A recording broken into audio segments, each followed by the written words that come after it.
Hello friends. Medicine खिलाने में गलतियां होना रोज़मर्रा की बात है, काफ़ी कॉमन है। कई बार लोग कम दवाइयाँ खा लेते हैं, ज़्यादा खा लेते हैं, गलत दवाइयाँ खा लेते हैं। डॉक्टर के पार्ट पे गलती हो सकती है, पेशेंट के पास पे गलती हो सकती है, फार्मेसिस्ट के पार्ट पे गलतियाँ हो सकती है, बहुत सारे लोगों के पार्ट पर गलतियाँ हो सकती है, जिसकी वजह से लोग गलत मेडिसिन खा सकते हैं। हमने ऑलरेडी एक ओवरव्यू इसका किया था कि मेडिसिन में गलतियाँ हो तो क्या इश्यूज होते हैं या किस तरह की गलतियाँ होती हैं। आज हम बात करेंगे ऐसे सिचुएशन में आपको मैनेज कैसे करना है और क्या चीज़ें आप कर सकते हो जिससे आपको फ्यूचर में इस तरह की गलतियाँ ना हो, या पहली बार ही गलतियाँ ना हो उसको प्रिवेंट करने के लिए आप क्या कर सकते हो, कहाँ आपको सावधानी बरतने की आवश्यकता है। टॉपिक पर जाने से पहले जो लोग हमारे चैनल पर नए हैं उन्हें रिक्वेस्ट करूँगा कि चैनल को सब्सक्राइब करें, वीडियोस को लाइक और शेयर करें। इसमें सबसे इम्पॉर्टेंट चीज़ ये है कि आप हाई रिस्क मेडिसिन को थोड़ा सेपरेट आउट करके रखिए। मान लीजिए किसी को अगर शुगर की दवा है या बीपी की दवा है या खून पतला करने की दवा है, वो दवाइयाँ सबसे ज़्यादा डेंजरस होती है। इसके अलावा कोलेस्ट्रॉल की दवा है या कॉन्स्टिपेशन की दवा है कि अगर एसिडिटी की दवा है, ये कंपेरेटिवली लो रिस्क मेडिसिन होती हैं। तो हाई रिस्क मेडिसिन में आपको ज़्यादा सावधानी रखनी है, उसको देने से पहले आपको डबल चेक करना है। वो दवाइयों का बहुत ज़्यादा सावधानी बरतना ज़रूरी है कि ये दवाइयों में गलतियाँ पेशेंट के लिए जानलेवा हो सकती हैं। जहाँ आप डोज मिस करते हो तो भी प्रॉब्लम है और डोज ज़्यादा दे देते हो तो भी प्रॉब्लम है। तो वहाँ आपको विशेष सावधानी रखने की ज़रूरत है कि गलतियाँ ना हो हाई रिस्क मेडिसिन में। लो रिस्क मेडिसिन में भी गलती ना करे तो अच्छा है, लेकिन उसमें उतना फ़र्क नहीं पड़ेगा, पेशेंट की एटलीस्ट जान नहीं जाएगी या पेशेंट की हॉस्पिटलाइजेशन की ज़रूरत नहीं पड़ेगी। इसके चांसेस लो रिस्क मेडिसिन में कम रहते हैं। तो हाई रिस्क मेडिसिन को ज़्यादा संभाल के यूज़ करें। लो रिस्क मेडिसिन में कंपेरेटिवली थोड़े लीनियंट हो सकते हैं। डबल चेक करिए हाई रिस्क मेडिसिन को। इसके अलावा सारी मेडिसिन को सॉर्ट आउट करने के लिए आप टेक्नोलॉजी का प्रयोग कर सकते हैं। अलग अलग तरह के ऐप्स का प्रयोग कर सकते हैं जो आपको प्रॉपर रिमाइंडर दे कि इस टाइम पे कौन सी मेडिसिन लेनी है, कितने डोज पे लेनी है। मेडिसिन को अरेंज करने के लिए बॉक्सेज आ सकते हैं जिसमें आप मॉर्निंग का, दोपहर का, इवनिंग की दवा पहले से निकाल के रख सकते हैं ताकि गलती ना हो। उम्र दराज अगर कोई पेशेंट है जिसको दवाइयाँ देखने और दवा की इंस्ट्रक्शन सुनने में दिक्कत आ रही है, उनकी मदद करने के लिए किसी यंगस्टर का प्रयोग कर सकते हैं, किसी फैमिली मेम्बर का या किसी टीनेजर का, किसी बच्चे का जो प्रॉपरली एजुकेटेड है। बच्चे से मतलब मेरा एटलीस्ट टीनेजर है जो प्रॉपरली अपने ग्रैंड पेरेंट्स को दवाइयाँ दे पाए, अपने पेरेंट्स को दवा दे पाए। या किसी स्टाफ को या किसी पैरामेडिकल स्टाफ को बोल सकते हो कि अगर कोई घर पे नहीं रहता है तो आप आके दवाइयाँ उनको दे जाओ ताकि गलतियाँ कम हो। यूजली ये ऐसा व्यक्ति होना चाहिए जिसको दवाओं के बारे में प्रॉपर पता हो। अगर ऐसा व्यक्ति नहीं है तो जो है अवेलेबल उसको ट्रेन करिए कि आपको दवाइयाँ कौन सी देनी है, कितने डोज में देनी है, अगर आधी देनी है तो कैसे देनी है, पूरी देनी है तो कैसे देनी है, अगर आपको दवाई को स्टोर करना है तो कैसे करना है। वो सारी चीज़ें आप उनको थोड़ा सा ट्रेन करेंगे तो गलतियाँ होने का चांस कम होगा। टेक्नोलॉजी का प्रयोग करिए, ऐप्स का प्रयोग करिए, प्रॉपर बॉक्सेस वगैरह का प्रयोग करिए, इसमें प्रॉब्लम्स होने का चांस कम होगा। कहीं पे भी अगर पेशेंट कहीं जा रहा है या किसी दूसरी जगह जा रहा है तो अपने सारे मेडिसिन को एक प्रॉपर लिस्ट में लेके जाए, क्योंकि कई बार कोई नई नाम से मेडिसिन मिलती है किसी नई जगह पर, इसके वजह से भी कई बार गलतियाँ हो जाती हैं। तो कौन सी मेडिसिन आपको चल रही है, किस डोज पे चल रही है, उसका प्रिस्क्रिप्शन हमेशा अपने पास सेफ रखें और उसको हमेशा साथ में लेके जाएं। इससे अच्छा ये है कि सारी दवाइयों का एक चेकलिस्ट बना ले, एक एक्सेल शीट बना ले, उसमें सारी दवाइयों का मॉर्निंग, इवनिंग, नाइट सबकी डिवाइड करके रख ले। जितनी सारी डॉक्टर्स की दवाइयाँ चल रही है सबको एक जगह इकट्ठा कर ले, उसके बाद उसको यूज़ करें मेडिसिन के लिए, तो कंपेरेटिवली गलतियाँ होने का चांस कम हो जाएगा। डोजेज मिस होने का या डोजेज ज़्यादा लिए जाने का चांस कंपेरेटिवली कम हो जाएगा। इसके अलावा जो मिस्टेक्स का रूट कारण है उसको एनालाइज कीजिए। अगर एक बार गलती हो गई, आपने गलती से एक दवा के बदले दूसरी दवा ले ली या एक दवा का डबल ट्रिपल डोज ले लिया, तो वो गलती क्यों हुई उसको एनालाइज करना ज़रूरी है ताकि अगली बार गलती ना हो। हर व्यक्ति के केस में, हर फैमिली के केस में कारण अलग हो सकते हैं, किसी में कोई गलती हो, किसी में कोई गलती, वैसा हो सकता है। तो इस बार हमारे घर में क्यों गलती हुई वो जानना ज़रूरी है ताकि वो गलती दोबारा रिपीट ना हो।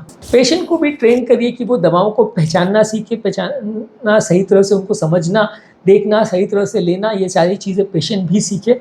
सिर्फ दूसरों पर डिपेंडेंट रहने में कई बार गलतियां होने का चांस ज़्यादा होता है, इसलिए पेशेंट भी अगर डबल चेक कर सके मेडिसिन को, अगर वो इतना एजुकेटेड है या अगर वो इतना समझदार है। एजुकेटेड तो देखिए, एजुकेशन होने और समझदार होने में फ़र्क होता है।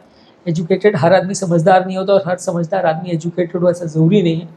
तो अगर पेशेंट समझदार है और अपनी मेडिसिन को खुद डबल चेक कर सकता है तो उनको करने को इनकरेज करिए क्योंकि कई बार ऐसा हो जाता है कि रिलेटिव्स या कोई ध्यान से नहीं करते, हड़बड़ाहट में दवाइयाँ रख के चले जाते हैं, पेशेंट डबल खा लेते हैं, डबल ट्रिपल डोज हो जाता है। तो ये एक बड़ा इशू होता है, पेशेंट को ट्रेन करना इसके लिए काफ़ी आवश्यक है। इसके अलावा इंटर प्रोफेशनल कोलैबोरेशन रखें। काफ़ी बड़ा दवाइयों का एरर होने का चांस या कारण ये होता है कि अलग अलग डॉक्टर अलग अलग प्रिस्क्रिप्शन लिख देते हैं, जिसमें कौन सी दवा रिपीट हुई, डबल हुई, ट्रिपल हुई, ये वो बहुत वेगली पेशेंट के दिमाग में आइडिया रहता है, जिसकी वजह से गलतियाँ होती हैं। तो मल्टीपल स्पेशलिटी के लोग जब एक पेशेंट को ट्रीट कर रहे हैं तो सब मिला के कोलैबोरेट करें, डॉक्टर्स आपस में डिस्कस करके एक पर्चा बना दें पेशेंट की, तो ज़्यादा अच्छा है। या कोई ऐसा थर्ड पर्सन, कोई व्यक्ति हो, कोई डिपार्टमेंट हो, कोई पैरामेडिकल हो, जो इसमें आपकी मदद करे और सारी दवाइयों को अरेंज करने में आपकी मदद करे, तो उपयोगी हो सकता है, उसमें आपकी गलतियाँ होने का चांस कम हो जाएगा। इसके अलावा जब कभी भी अगर आपको गलती हो रही है या गलती हो गई है, तो किस लेवल की गलती है उसको असेस करने का प्रयास करिए। मान लीजिए एक दवा के बदले आपने डबल दवा ले ली, तो उसके इफेक्ट को कम करने के लिए आपको प्रयास करना पड़ेगा। मान लीजिए बीपी की दवा डबल ले ली, तो आपको लो बीपी में क्या होगा, चक्कर, कमजोरी वगैरह आएंगे, तो आपको बीपी बढ़ाने के लिए नमक पानी लेना पड़ेगा। बहुत ज़्यादा डोज ले लिया है तो हो सकता है हॉस्पिटल जाना पड़े, इंजेक्शन वाली दवा देना पड़े। शुगर वाली दवा 2-3 खा ली, शुगर ज़्यादा कम हो उससे पहले आप थोड़ा ग्लूकोज एक्स्ट्रा ले लीजिए। दूसरी शुगर की मेडिसिन या बीपी के मेडिसिन को उस बार मत लीजिए। खून पतला करने की दवा ज़्यादा ले ली तो एक आध दिन का डोज फिर मत लीजिए, डॉक्टर को दिखाइए। यदि ब्लड के पैरामीटर्स हैं जो इंडिकेट करें कि ब्लड ज़्यादा पतला हो गया तो खून गाढ़ा करने के इंजेक्शन वगैरह दिए जा सकते हैं। ब्लीडिंग हो गई तो दवा ब्लड चढ़ाया जा सकता है, कुछ मेडिसिन या टैबलेट्स चेंज किए जा सकते हैं। इसके अलावा मान लीजिए अगर आपने नींद की दवा ज़्यादा ले ली, नींद ज़्यादा आ रही है, तो कभी कभार भर्ती करना पड़ सकता है पेशेंट को, क्योंकि उसका कोई डायरेक्ट एंटीडोट नहीं आता है। इसके अलावा मान लीजिए अगर आपने कोई लैक्सेटिव ज़्यादा ले लिया, जो कम रिस्क वाली दवाएं, मोशन की दवा ज़्यादा ले ली, तो अगली बार उसको मिस कर दीजिए और लूज मोशन का जैसे आप मैनेजमेंट करते हैं, पानी वानी ज़्यादा पी के वैसे उसको मैनेज करिए। मान लीजिए आपने कोई ऐसी दवा ले ली जो लूज मोशन में दी जाती है, वो ज़्यादा ले लिया, कोई एंटीबायोटिक ज़्यादा ले ली, तो उसमें यूजली इतना ज़्यादा फर्क नहीं पड़ेगा। 1-2 डोज आपने ले लिया तो उतना फ़र्क नहीं पड़ेगा, ज़्यादा से ज़्यादा थोड़ी बहुत सिम्टम्स होंगे माइल्ड, कुछ ज़्यादा नहीं होगा। एंटासिड वगैरह अगर डबल ले लिया तो उसमें कुछ फ़र्क नहीं पड़ने वाला। अगर आपने कोई ऐसी दवा, जो मैंने पहले ही कहा था कि अगर आप हाई रिस्क मेडिसिन को सेपरेट आउट करके रखिए, हर व्यक्ति के केस में हाई रिस्क मेडिसिन अलग हो सकते हैं, ब्रेन की अलग, कैंसर की अलग, किडनी की अलग, हार्ट की अलग। तो वैसे केस में आपको थोड़ा सा ध्यान रखना पड़ेगा कि आपको कौन सी हाई रिस्क मेडिसिन चल रही है। कई कैंसर पेशेंट्स को बहुत टॉक्सिक मेडिसिन चल रही होती है, कई ब्रेन के पेशेंट्स को स्टीरॉयड वीरॉयड या इस तरह की मेडिसिन चल रही है जो थोड़ी टॉक्सिक हो सकती है। तो वैसी मेडिसिन में आपको थोड़ा ध्यान ज़्यादा रखने की ज़रूरत है। मिर्गी की दवाएं कई बार थोड़ी डेंजरस हो सकती है, आपने ज़्यादा डोज में ली तो ज़्यादा सिडेशन हो जाएगा। तो वैसे केस में आपको थोड़ा सा हाई रिस्क मेडिसिन जिसमें जान का खतरा हो सकता है, उसमें आपको ज़्यादा सतर्कता रखनी पड़ेगी।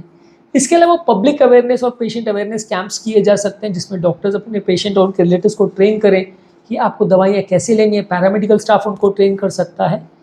इसके अलावा ये भी ज़रूरी है कि पेशेंट अपने घर पर सारी चीज़ें सीखने का प्रयास करे, अब की बार जो गलती हुई वो अगली बार ना हो। इसके लिए कंटिन्यूस लर्निंग प्रोसेस होना चाहिए, हर बार आपको सीखने का और बेटर करने का प्रयास करना चाहिए कि एक बार गलती हो गई तो दोबारा नहीं हो, अब हम और क्या अच्छा कर सकते हैं जिससे बार बार गलती ना हो या प्रॉब्लम सॉर्ट आउट हो जाए। इसके अलावा मेडिसिन को थोड़ा ऐसी जगह पर स्टोर करिए जहाँ पर बच्चों के रीच में ना हो और मिस्टेक्स ना हो, मेडिसिन रखे में ख़राब ना हो जाए। ये सारी चीज़ों में मेडिसिन स्टोरेज के क्या रूल्स है उसका ध्यान रखिए। कई मेडिसिन ऐसी है जो फ्रिज में रखनी ज़रूरी होती है, कई मेडिसिन ऐसी है जो ठंडी जगह पर रखनी होती है, कई ऐसी है जो एयर टाइट कंटेनर में रखनी होती है। तो वो सारी चीज़ों का विशेष ध्यान रखिए, नहीं तो कई दवा पड़े पड़े ख़राब हो जाती है और इनइफेक्टिव हो जाती है।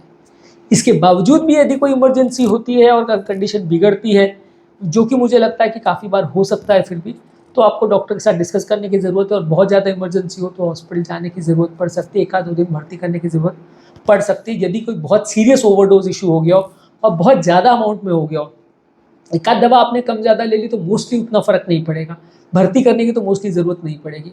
पर मान लीजिए एक के बदले 4 मेडिसिन खा ली, शुगर की बहुत स्ट्रॉन्ग वाली मेडिसिन 2-3 टैबलेट्स खा ली, या 1 mg के बदले 4 mg खा लिया, वैसा कोई बड़ा ब्लंडर हो गया जिसमें डोज बहुत ज़्यादा हो गया या जिसमें बहुत ज़्यादा बड़ा टाइम तक कोई इंपॉर्टेंट दवा मिस हो गई, तो वैसी चीज़ों में फिर आपको दिक्कत आ सकती है। तो किस टाइप की इमरजेंसी है उसके हिसाब से आपको मैनेज करना पड़ेगा, आपने क्या गलती की है, कितनी बड़ी गलती है और कितनी पेशेंट की कंडीशन बिगड़ गई, उसके हिसाब से मैनेज करना पड़ेगा। कभी कभी भर्ती भी करना पड़ सकता है। उम्मीद करूँगा कि आज के टॉपिक में कुछ नई बातें जानने को मिली होगी। जो लोग हमारे चैनल पर नए हैं उन्हें रिक्वेस्ट करूँगा कि चैनल को सब्सक्राइब करें, वीडियोज़ को लाइक और शेयर करें।